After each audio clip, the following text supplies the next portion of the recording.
Hello दोस्तों, आपका स्वागत है मेरे चैनल में। मेरा नाम है काजल। तो चलिए चलते हैं अपनी कहानी की तरफ। हम रोमन और उसकी गर्लफ्रेंड लीसा को देखते हैं जो एक बीच पर क्वालिटी टाइम स्पेंड कर रहे होते हैं। दरअसल ये रोमन की आंखों से देखा हुआ एक सपना होता है। ऐसा क्यों होता है हम आगे जानेंगे। तो सीन शिफ्ट होता है जहां रोमन अपने भाई अल्बर्ट के साथ अपनी बैचलर पार्टी को एंजॉय करने के लिए आया होता है और ये हाइकिंग करने आए होते हैं। उनके साथ में उनके 3 दोस्त मौजूद होते हैं जो क्या करते हैं वो हम आगे देखेंगे। यहाँ पर स्टीफन नाम का आदमी होता है जो उसे गाइड करते हैं, जो कई बार अपने डैड के साथ यहाँ पर आ चुका है और एक रैड ट्रिप के दौरान उसके डैड की मौत हो गई थी, लेकिन वो कैसे हुई ये किसी को आज तक नहीं पता चला। खैर सभी आगे बढ़ते हैं और स्टीफन उन्हें यहाँ के बारे में बताता है, जो सुनकर सब डर जाते हैं। एक्चुअल में वो बताता है कि यहाँ पिछले साल यानी कि पिछले 4 सालों में 44 लोगों की मौत हो चुकी है, जिसके पीछे की वजह आज तक किसी को नहीं पता चली। सब बातें जानकर अल्बर्ट थोड़ा डर जाता है पर उसका भाई उसे शांत करता है। तभी ये आगे चलकर थोड़ी देर बैठने का सोचते हैं और बैठकर आराम करते हैं। तभी एक फायरिंग की आवाज़ आती है जो आसपास से ही आ रही थी, पर स्टीफन कहता है कि शायद कोई शिकार के लिए आया हो। तभी दूर पहाड़ी पर दिखाया जाता है कि कोई खड़ा है जिसके पास एक स्नाइपर गन है। वो स्नाइपर इन चारों को ही देख रहा था, लेकिन ये उसे नहीं देख पा रहे थे। शायद यही वो व्यक्ति था जिसने 44 लोगों को मारा हो। आखिरकार ये कौन है ये हमें आगे पता चल ही जाएगा। अब ये कहानी आगे बढ़ती है, लेकिन इतना मैं ज़रूर कहूँगी कि जैसे जैसे ये कहानी आगे बढ़ती जाएगी आप वो देखेंगे जो आप सोच भी नहीं सकते हैं। खैर कहानी आगे बढ़ती है और हैकिंग करने के बाद ये पांचों अपनी कार की तरफ बढ़ने लगते हैं। तभी जंगल के पास पेड़ के पास से एल्बर्ट को एक खिलौना मिलता है, पर ये यहाँ खिलौना क्या कर रहा होता है एल्बर्ट ऐसा सोचता है, क्योंकि इस घने जंगल में कोई अपने छोटे बच्चों को क्यों ही लाएगा। लेकिन एल्बर्ट इस खिलौने को अपने पास रख लेता है, जो अब तक की उसकी सबसे बड़ी गलती थी। तभी ये कार के पास पहुंच जाते हैं। उसी टाइम पर स्नाइपर एक फायरिंग करता है जो इनके एक साथी के हाथ पर लगती है और उसकी चीख निकल जाती है। अब ये समझ चुके थे कि कुछ तो गड़बड़ है और ये स्नाइपर उन पर ही अटैक कर रहा है और पहली फायरिंग किसी शिकार को करने के लिए नहीं बल्कि उन्हें ये चेतावनी देने के लिए की गई थी। अब बस इन्हें कार में बैठकर यहाँ से निकलना होगा, लेकिन तभी स्टीफन एक कैप दिखा करके शिकारी को कहता है कि अगर दम है तो हमारे सामने आओ, लेकिन वो इतना बेवकूफ़ नहीं था। खैर इन्हें जल्द से जल्द यहाँ से निकलना होगा। तभी ये प्लान बनाते हैं कि अगर हम जंगल की तरफ भागेंगे तो हमें इससे बचने का टाइम मिल जाएगा। तभी शिकारी एक फायरिंग और करता है जो सीधे कार में आकर लगती है। तभी ये डिसाइड करते हैं कि वो हमें मार दे, उससे पहले हमें जंगल की तरफ भागना होगा और सभी दोस्त एक साथ जंगल की तरफ भागते हैं। और यही तो शिकारी चाहता था कि ये जंगल में जाएं और उसके आसपास ही रहें। अब ये उन्हें जंगल में ढूंढेगा और जाते जाते एल्बर्ट अपने फ़ोन को भी ले लेता है, क्योंकि एक वही था जिसके पास केवल उसका फ़ोन था, बाकियों ने तो अपना फ़ोन कार में ही छोड़ दिया था। लेकिन दोस्तों एल्बर्ट का भी फ़ोन काम नहीं करता है क्योंकि आसपास कोई नेटवर्क था ही नहीं। वो स्टीफन से पूछता है कि क्या तुम्हें कोई शॉर्टकट रास्ता पता है जिससे हम इस जंगल से बाहर निकल सके। स्टीफन कहता है कि हाँ, लेकिन वो थोड़ी दूर पर है। और एल्बर्ट अपने फ़ोन में एक वीडियो देखता है जिसमें पहाड़ी रास्ता दिखता है। वो स्टीफन को दिखाता है कि तुम हमें इस रास्ते से लेकर चलो। तभी सब स्टीफन के साथ चल देते हैं।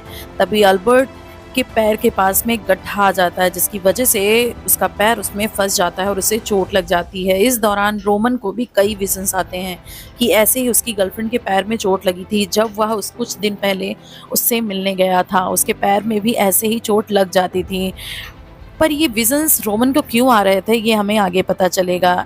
खैर तभी सब आगे चल देते हैं, पर उन्हें थोड़ी देर में ग्रेवयार्ड मिलती है जो किसी बच्चे की होते हैं। वो सोचते हैं कि भला इस जंगल में कोई अपने बच्चे को क्यों दफनाएगा। तभी थोड़ी दूर पर तभी उन्हें एक लेक दिखती है जहाँ पर एक लड़की खड़ी हुई थी। ये दूर से उसे देखकर बहुत खुश हो जाते हैं कि शायद अब हम बच गए, पर तभी स्टीफन उसे आवाज़ दे देता है हेल्प मांगने के लिए। पर दोस्तों कभी भी गलतफहमी नहीं पालनी चाहिए। तभी वो लड़की पीछे मुड़ती है और सीधे स्टीफन स्टीफन को सूट कर देती है।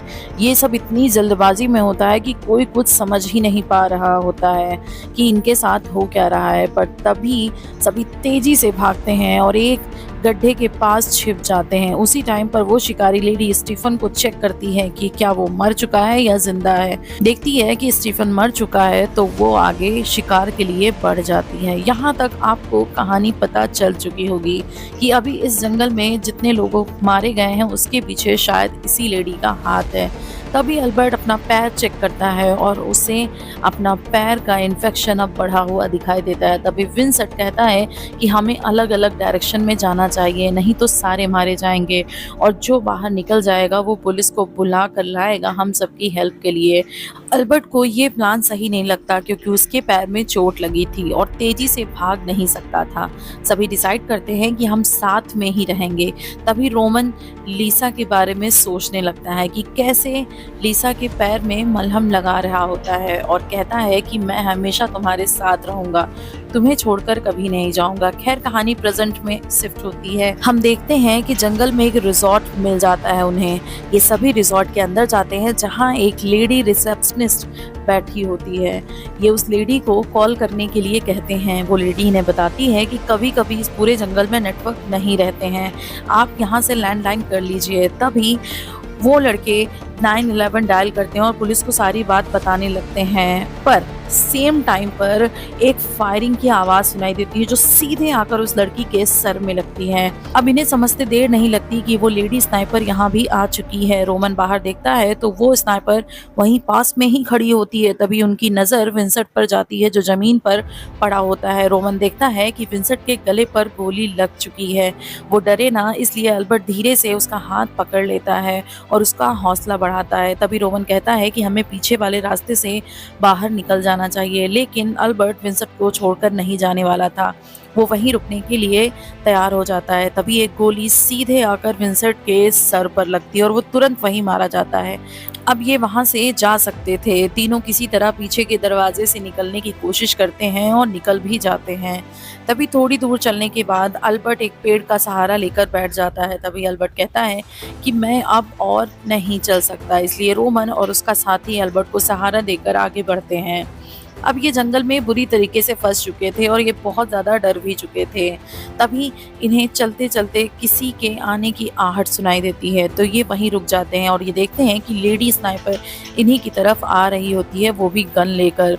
तभी ये तीनों भागते हुए आगे बढ़ते हैं, पर उसी दौरान ये नीचे गिर जाते हैं। अब ये हार मान लेते हैं और इन्हें पता था कि अब हम नहीं बच सकते और ये उसी लेडी के सामने आकर खड़े हो जाते हैं।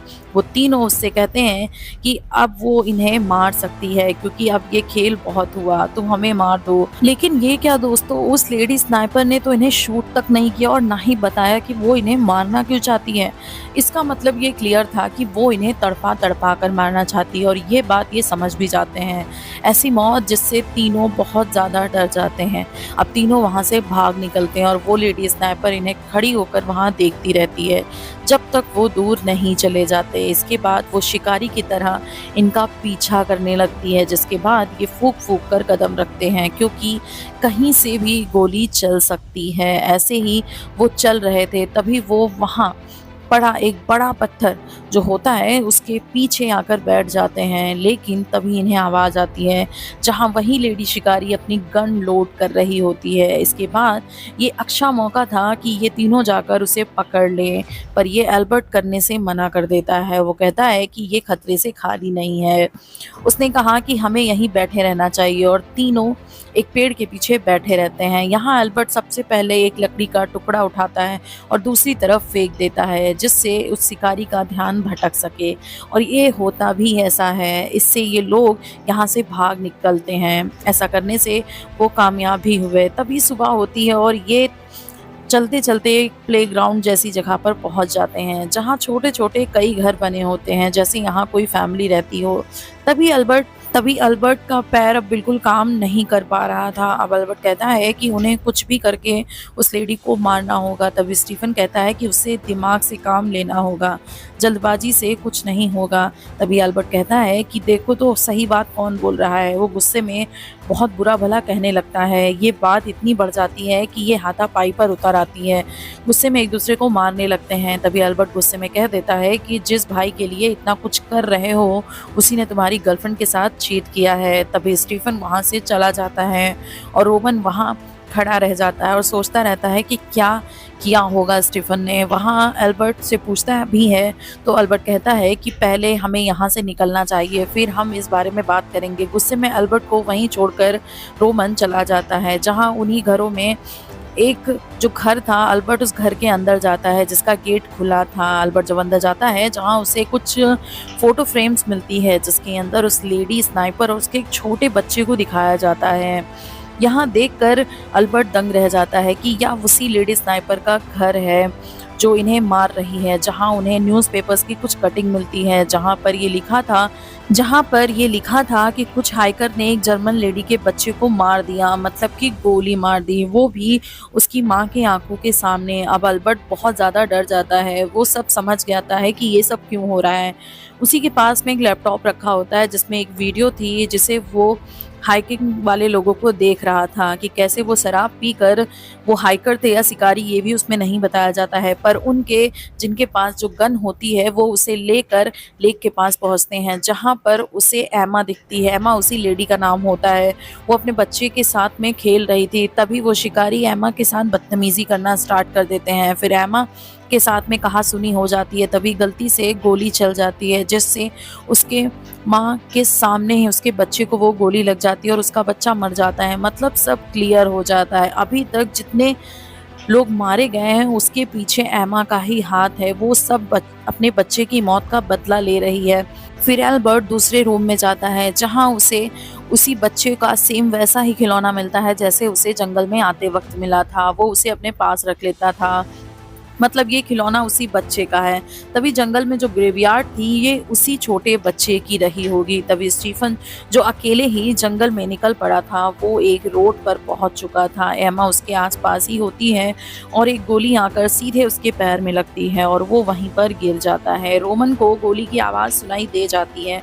वो जान जाता है कि उसका भाई मुसीबत में है, पर जब वो वहाँ पहुँचता है तो देखता है कि एमा ने स्टीफन के सर में गोली मार दी होती है। तभी रोमन भागने लगता है अपने भाई की तरफ, लेकिन अल्बर्ट आकर उसे पकड़ लेता है। उसने इन दोनों को देख लिया था और वह एक गोली इधर भी इन दोनों की तरफ चलाती है जो सीधे आकर के अल्बर्ट के कंधे पर लगती है। अब अल्बर्ट और ज़्यादा घायल हो जाता है। कुछ देर बाद अल्बर्ट चलते चलते बेहोश हो जाता है। रोमन उसे घसीटता हुआ एक पेड़ के पास ले जाता है और पेड़ के सहारे बैठा देता है। रोमन अल्बर्ट का फ़ोन निकालता है, उसमें नेटवर्क नहीं होता है। इधर वह लेडी स्नाइपर इन्हें ही देख रही होती है। रोमन को अल्बर्ट के फ़ोन पर उसकी गर्लफ्रेंड के फुटेज मिलते हैं और कई मैसेजेस मिलते हैं जिन्हें वह देखता है। वो समझ जाता है कि जब मैं घर पर नहीं था तो ये आया होगा।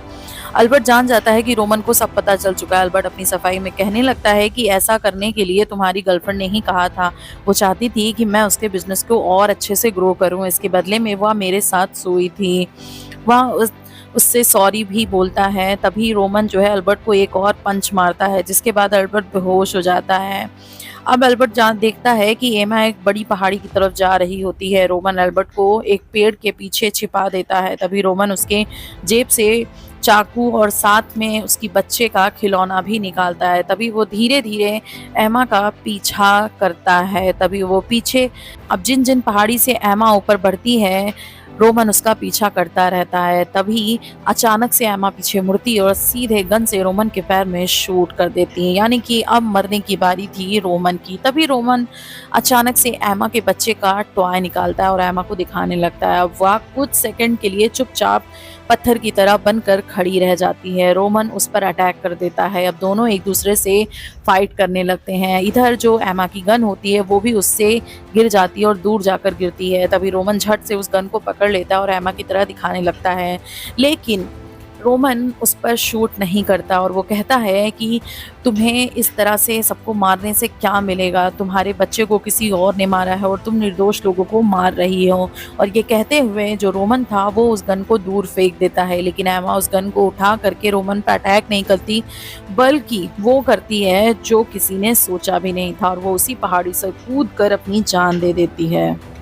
तो ये कहानी किसी शिकारी की नहीं बल्कि एक माँ की थी जो अपने बच्चे की मौत का बदला ले रही थी। आई होप आपको मेरी कहानी पसंद आई हो। अगर पसंद आई हो तो वीडियो को लाइक करें, शेयर करें और चैनल पर पहली बार आए हो तो प्लीज़ मेरे चैनल को सब्सक्राइब कर लें बिकॉज मुझे इसकी बहुत ज़रूरत है।